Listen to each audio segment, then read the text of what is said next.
வளர்த்துருப்பாங்க. அப்பேற்பட்ட குழந்தை அப்படி பண்ணது உண்மையிலே இவ மனித மிருங்க. இவனை கண்டந்துண்டமா வெட்டி சாக்கில் போட்டு கெட்டி எரிச்சா கூட மனசு ஆறாதுங்க.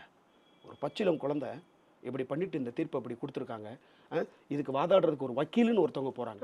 நான் எல்லா வக்கீலையும் சொல்லலைங்க. வழக்கறிஞர் என்பது ஒரு அற்புதமான ஒரு தொழிலுங்க. அறம்னா என்னங்க? பாதிக்கப்பட்டவங்களுடைய பக்கத்துல நிக்கிறதாங்க அறம். இவங்க காசுக்காக பணத்துக்காக ஆசைப்பட்டு இப்ப அவன் கொலைகாரன்னு தெரிஞ்சிருச்சு. அந்த வக்கீலுக்கும் தெரியும். கோர்ட்ல தீர்ப்பு நீதிமன்றமும் கொடுத்துருச்சு. இத்தனை ஆண்டுகள் தண்டனை, உனக்கு தூக்கம் தண்டனை.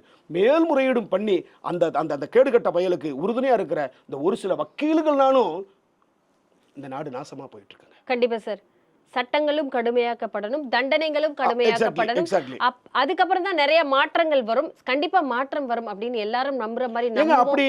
அப்படி சட்டங்கள் வந்து கடுமையா இருந்துச்சுன்னா, ஸ்ரீமதி பாத்தீங்களா, கள்ளக்குறிச்சியில ஸ்ரீமதின்ற மாணவி, அந்த அயோக்கியன் அவன் RSS பள்ளிக்கூடத்துல வகுப்பு வச்சு நடத்துறவன், அந்த பையன் RSSல இருக்கிற ஒரே காரணத்துக்காக, அந்த நிர்வாகம் இருக்கிறதுன ஒரே காரணத்துக்காக இன்னைக்கு ஸ்ரீமதின்ற பாப்பா எத்தனை கனவுகளோடு அந்த பள்ளிக்கூடத்தில் படிச்சு தான் வாழ்க்கையில் நல்லா படிக்கிற பொண்ணு வர அந்த அந்த அந்த அந்த பொண்ணுனுடைய பாலியல் கொலையில சம்பந்தப்படுத்தி அவனை சம்பந்தப்பட்டவனை தூக்கிட்டு போய் அடிச்சு நாயர் கணக்கா அடிச்சு அவனை தூக்கி உள்ள தள்ளியிருந்தா, அப்ப இது போன்ற குற்றங்கள் வந்து நிகழாமல் இருப்பதற்கு ஒரு வாய்ப்பு இருக்கும்ல. இப்ப இந்த சம்பவத்தை என்னுடைய தனிப்பட்ட பார்வையில் நான் எப்படி பார்க்கிறேன்னா, இது இளைஞர்களை தவறான வழிக்கு இன்னும் நீ வெட்டுறா, நீ அறுவாள் எடுத்து வெட்டுறா, கொலை பண்ணிக்கலாம்டா, உள்ள போயிருவா, உள்ள நீ எப்படியா போவ, வெளியில வந்துடலாம்டா அப்படின்னு சொல்லி பணம் வச்சிருக்கவங்க கூட இன்னும் அதிகமா வந்து குற்றங்களை செய்வதற்கான ஒரு வாய்ப்பை இந்த நீதிமன்றமே உருவாக்கி கொடுக்கிறது தான் எனக்கு பெரிய அவமானமாகவும் கேள்வியாகவும் இருக்கு. கண்டிப்பா சார். எல்லாரும் சேர்ந்து இந்த விஷயத்துக்கு குரல் கொடுக்க ஆரம்பிச்சிருக்காங்க. நம்மளும் சேர்ந்து குரல் கொடுப்போம்.